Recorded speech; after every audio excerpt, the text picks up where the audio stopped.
তুমি একটা কাজ করো, বিএনপি কারা, এই কোন এলাকা, ওই ওই হিসাবটা মনে মনে রাখো, এখানে বলার দরকার নাই। এবং যারা গেছে, হ্যাঁ, রাখতেছি। দেখো তাদের যেভাবে হোক ওই এলাকায় লোকজন আছে, বলো তাদের ফটো তুলে রাখতে। এগুলো শিক্ষা দেওয়া হবে পরে, জি, শিক্ষা দেওয়া জি, হবে এখন। জি, এই মাত্রই ওরা যে পাঠাইলো মেসেজ। পদ্ধতিতে দিচ্ছে সেই পদ্ধতি ব্যবহার করা হবে, কারণ ওই পদ্ধতিটা জায়েজ। হুম, এই- হ্যাঁ, করতেছি মাননীয় নেত্রী। আসসালামু আলাইকুম মাননীয় নেত্রী। আচ্ছা। মাননীয় নেত্রী, আসসালামু আলাইকুম, আমাকে শুনতে পাচ্ছেন? হ্যাঁ, শুনতে পাচ্ছি, আমি শুনতে পাচ্ছি। ওয়ালাইকুম জি আসসালাম। মাননীয় নেত্রী, আমি আপনার নিজ হাতে প্রতিষ্ঠিত দুমকি উপজেলা ছাত্রলীগের সহসভাপতি মাইনুল হোসেন সাচ্চু। আমি 5 আগস্টের পরে বিভিন্ন ধারাবাহিকতায় নির্যাতনের শিকার। পুলিশ আমার পরিবার এবং সবাইকে খুব বাজেভাবে হয়রানি করছে, আমার মা বোনদের। আমার বাবা নেই, বাবা স্কুল শিক্ষক ছিলেন। তারপরে জানুয়ারি 15, 2025 সালের জানুয়ারি 13 তারিখে আমি অ্যারেস্ট হই, তারপর দীর্ঘ কারাবাসের পরে জামিনে মুক্তি হই। এরপর আমি আমার বাড়ি ঘর ত্যাগ করে ঢাকাতে অবস্থান করি। তো কিছুদিন হয়েছে আমি বিবাহ করেছি। তারপরে জীবিকার তাগিদে আমি এলাকায় আমার বাড়িতে অবস্থান করেছি। গত মাসের আমি 12 তারিখে একটা ব্যাংক, এজেন্ট ব্যাংকিং এ জীবিকার তাগিদে যোগদান করি। তো সেই সুবাদে আমি আমার ব্যাংকের ম্যানেজার ফিল্ডে কাজ করার জন্য আমাকে নিয়ে বের হয়, আমার একটা বাইক ছিল যার কারণে। তো আপনার প্রতিষ্ঠিত দুমকি পটুয়াখালী বিজ্ঞান প্রযুক্তি বিশ্ববিদ্যালয়ের গেট দিয়ে আমরা যখন যাচ্ছিলাম, তখন বিএনপির সন্ত্রাসীরা আমাকে দেখে আওয়ামী লীগের বিভিন্ন অশ্লীল ভাষায় আমাকে গালিগালাজ করে এবং আমাকে ধাওয়া দেয়। যদিও সেখানে আমাকে ধরতে পারে না, আমি গাড়ির রানিং এ ছিলাম বলে। তো পরে আমার ম্যানেজারে মুরব্বী মানুষ, তাকে নিয়ে আসলে আমি গাড়ি ওইভাবে চালাইতে পারছিলাম না, সে ভয় পাচ্ছিল। তো পরে আমি আস্তে চালাচ্ছি। তো ওরা উম, রাজাখালী নামক স্থান থেকে একটু সামনে যখন যাই, তখন ওই অবস্থায় ওরা সন্ত্রাসীরা মাহিন্দ্রা নিয়ে আমাকে সরাসরি আমার মোটরসাইকেলে মেরে দেয়। তখন ওই অবস্থা আমি আর আমার ম্যানেজার পড়ে যাই। তো আমাদেরকে আর উঠতে দেয় না, তারপর ভয়ঙ্কর ভাবে স্থানে দেশীয় অস্ত্র দ্বারা আমাদেরকে আঘাত করে। আহ, তো এক পর্যায়ে তারা আমাকে মৃত মনে করে ওখানে ফেলে রেখে যায় এবং ম্যানেজার স্যারকেও, যথেষ্ট মুরব্বী মানুষ, তাকেও মেরে ওখানে ফেলে রেখে ওরা চলে যায়। তো স্থানীয় লোকজন আমাকে ওইখান থেকে উদ্ধার করে এবং মোটরসাইকেলটা আমার একদম ভেঙে চুরে একদম অকেজো কইরা ফেলাইছে। আমার মানি ব্যাগ, চশমা, হাতের ঘড়ি, সবকিছু ওরা টোকাইয়ের মতো লুটপাট করে নিয়ে গেছে। তো স্থানীয় লোকজন আমাকে উদ্ধার করার পরে হাসপাতালে নিয়ে যান। সেখানে আমরা থানায় যোগাযোগ করি, আমাদের মামলা তারা নিবে না, অস্বীকার করে। আমরা ছাত্রলীগের সন্ত্রাসী বলে আমাদের আখ্যায়িত করে। তারপরে আমাদের মামলা আর নেওয়া হয়নি। তারপর আমি দীর্ঘ সময় পটুয়াখালী সরকারি হসপিটালে চিকিৎসা নেই। চিকিৎসা নেওয়ার পরে বাসায় আসছি এখন। এখন আলহামদুলিল্লাহ নেত্রী, আপনার সাথে কথা বলতে পেরে আমি এখন নিজেকে, যতই আঘাত আসুক সবকিছু আমি আসলে ভুলে গেছি। আমার আর আসলে কোনো আঘাতের কোনো আফসোস নেই, কোনো অভিযোগ নেই। শুধু একটাই আমার চাওয়া পাওয়া এবং সবকিছু আমার একটাই মনোবল যে আহত আহ, যোদ্ধা কখনো দুর্বল হয়ে ফিরে আসে না। আমার শুধু একটাই ইচ্ছা যে আপনি বাংলাদেশে ফিরে আসুন, আর সেই আশার ইতিহাসের সাক্ষী বা অংশী আমি হতে চাই। এইটুকুই আমার আশা। এইটুকুই আমি আসলে আমার জীবনের, এইটুকুই আমি জীবনে আমি শুধু আশা করি যে আপনি ফিরে আসুন। আপনি এই এই ইনশাল্লাহ। ধ্বংসস্তূপ বাংলাদেশের পুনরায় আবার হাল ধরুন। এই বাঙালিকে আবার আরেকবার আপনি নেতৃত্ব দেন মাননীয় নেত্রী। আমি আসলে কথা বলার ভাষা হারিয়ে ফেলেছি। আমাদের দলকে ঐক্যবদ্ধ করতে আমরা আমাদের মতো করে কাজ করছি, রাজপথে আমরা আছি ইনশাল্লাহ। আপনি আপনি ভয় পাবেন না। আপনার মনোবল দেখে আমি এখনো মানে হয়ে যায় যে এত বছর বয়সে এসেও আপনি যেভাবে নেতাকর্মীদের মনোবল ধরে রাখতে কাজ করছেন, এটা আসলে অবিস্মরণীয়। এবং আপনার উপরে আমি চক্ষু বুজে বিশ্বাস রাখি যে যে মানুষ 42-43 বছর সাধনা করে তার পিতৃ হত্যার বিচার করতে পারে, সে মানুষ আবারও ফিরে এসে এই বাংলার আমি সহ প্রতিটি আওয়ামী লীগ নেতাকর্মীর সাথে অন্যায়ের, প্রত্যেকটা অন্যায়ের বিচার করবেন আপনি, এবং সেটা ইনশাল্লাহ, শক্ত হাতে করবেন। এই আশাবাদ অবশ্যই ব্যক্ত করবো। রেখে আমি আমার আসলে বক্তব্য এখানেই শেষ করছি মাননীয় নেত্রী। এবং আপনি আমার পরিবার এবং সবার উদ্দেশ্যে একটু বলবেন। আমার সাথে আমার পরিবারে আমার চাচা আছেন এবং মা বোনরা সবাই, আমার শ্বশুর আছেন, তারাই হুম আমাকে হুম উদ্ধার হুম। করে আর কি হসপিটালে নিয়ে গেছিলেন মাননেত্রী। হ্যাঁ, এখন আমার আসলে আর কিছু বলার নেই নেত্রী, আমি আপনার কথা শুনবো, এই জন্যই আসলে আমার লাইভে আসা। জয় বাংলা, জয় বঙ্গবন্ধু। কি খুবই ধন্যবাদ। মর্মান্তিক যেভাবে অত্যাচার করছে, এটা ভাষায় বর্ণনা করা যায় না। কিন্তু মনে রেখে দিও, অত্যাচারীদের দিন একদিন শেষ হয়। ওরা যেভাবে যা করছে তার ঠিক সেভাবেই ইনশাল্লাহ জবাব একদিন দেয়া হবে, এবং সেই জবাব আমরা দেবো, আমরা ইনশাল্লাহ দিতে পারবো। আল্লাহ সেই সুযোগ আমাদের দেবে, চিন্তা করো না। শুধু এটুকুই বলেছি যে আমি তো আমার বাবা মা ভাই সবই একই দিনে সব হারালাম। আমরা দুইটা মাত্র বোন। এই শোক ব্যথা নিয়েও মানে আমার একমাত্র চাচা, ফুপা, বড় ভাই বোন সবই তো হারিয়েছি আমরা। আমার তিনটা ভাই, দুই ভাই, স্ত্রী। আসলে তো আমাদের তো সবার মুক্তিযুদ্ধ হচ্ছিল। বাবা মা ভাই সব হারিয়ে বিদেশের মাটিতে ছিলাম, আসতে পারিনি, আমাদের আসতে দেওয়া হয়নি। আমার ছোট বোন রেহানার পাসপোর্টটা সময়টা শেষ হয়ে গিয়েছিল, কিন্তু জিয়াউর রহমানের আমলে তার পাসপোর্টটাও তাকে করে দেয়নি, দিতে দেয়নি।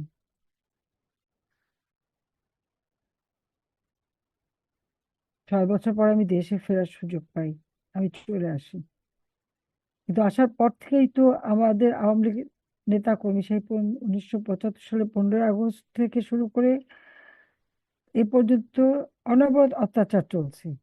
আর এবারে দীর্ঘ আমরা 15 বছর 7 মাস ক্ষমতা থেকে বাংলাদেশকে উন্নত করেছি, প্রত্যেকটা ঘর আলোকিত করেছি, মানুষের জীবন মান উন্নত করেছি, মানুষের জীবনে শান্তি নিরাপত্তা দিয়েছি, মানুষের মাথাপিছু আয় বৃদ্ধি করেছি, দারিদ্র্যের হার কমিয়েছি। কিন্তু চক্রান্ত করে একটা মেটিকুলাস ডিজাইনের মাধ্যমে আমাদেরকে ক্ষমতা থেকে সরালো, মিথ্যা অপবাদ ছড়িয়ে ছড়িয়ে, দেশে বিদেশে অপবাদ ছড়িয়ে ছড়িয়ে।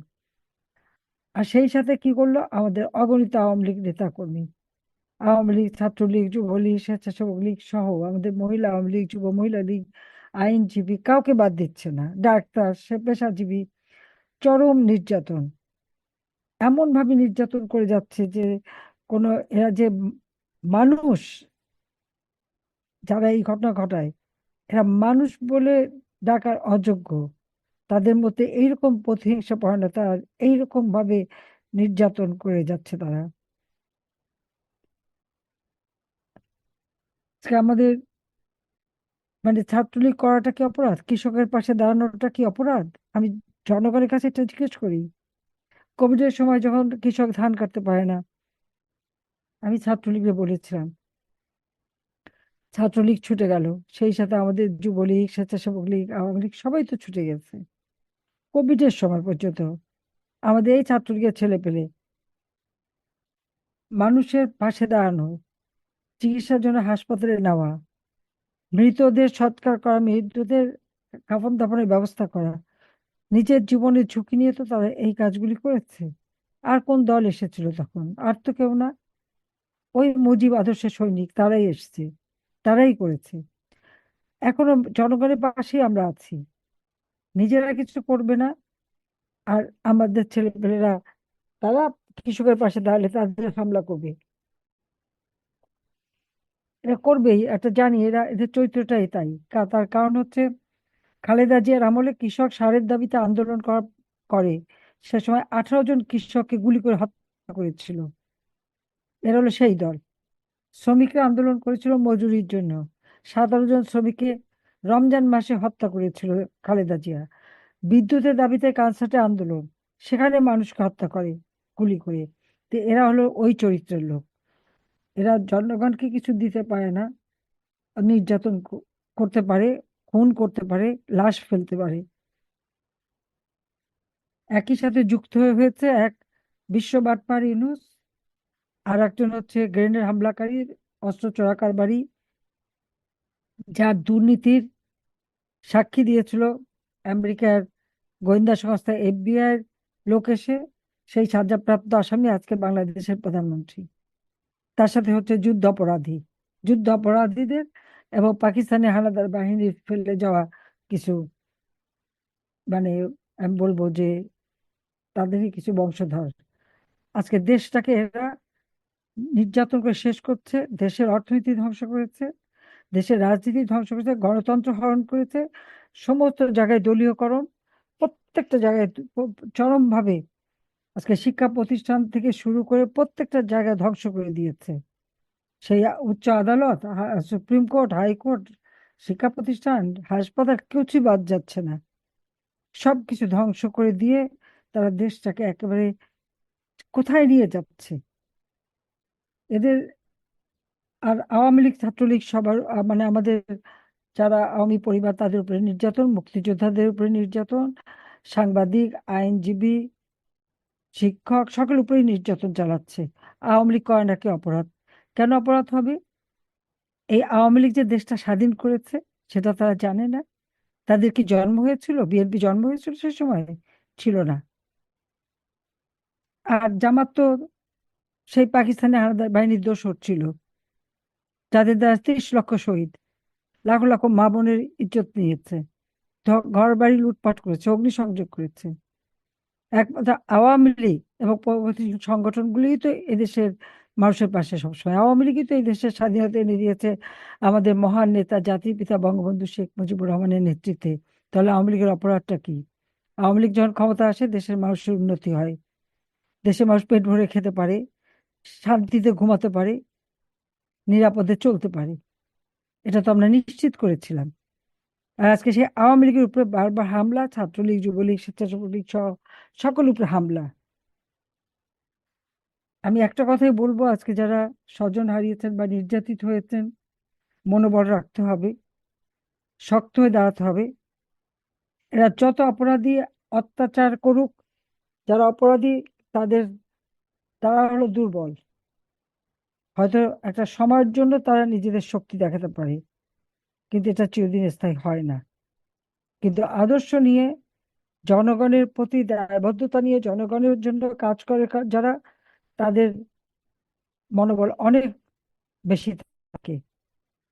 আমি তো বাবা মা ভাই সব হারিয়েছি, তারপরে ঘর বাড়ি যা কিছু, আমাদের তেমন কিছু ছিল না। আমার তো ঢাকা শহরে কোনো নিজস্ব বাড়ি ঘরও ছিল না, তাও যা ছিল, আমার সামনে একটা বাসা ছিল ছেলে মেয়ের নামে, সব আগুন আগুন দিয়ে পোড়ানো। এক স্মৃতি, বঙ্গবন্ধুর স্মৃতি জাদুঘর উত্তরাধিকার সূত্রে আমরা 2 বোন পেয়েছিলাম, যেটা আমরা আমরা তো ভোগ করিনি, জনগণকে দান করে দিয়েছিলাম ট্রাস্ট করে। আর এই ট্রাস্টের মাধ্যমে হাজার হাজার ছেলে মেয়েদেরকে আমরা সহায়তা করেছি, শিক্ষাবৃত্তি দিয়েছি, মানুষকে সাহায্য করেছি। আজকে সবকিছু জ্বালিয়ে পুড়ে ছারখার। আমাদের যে স্মৃতিটুকু, যে বাড়ি থেকে জাতির পিতা স্বাধীনতা ঘোষণা দেন, যে বাড়িতে আমার বাবা মা সবাইকে হত্যা করে, সেই স্মৃতিগুলিও আগুন দিয়ে পোড়ালো, মুছে ফেললো। ওই বাড়িটা কি অপরাধ? আর এখন ওই বাড়িতে কেউ যেতে পারে না, পোড়া বাড়ি, ভাঙা বাড়ি। সেখানে কেউ গেলে ওই ভাঙা ইটগুলিকেও তারা ভয় পায়।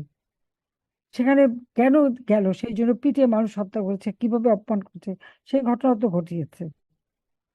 কাজে এরা মানসিকভাবে এত দুর্বল যে এরা ওই অত্যাচার করেই নিজেদের ক্ষমতা দেখাতে চায়।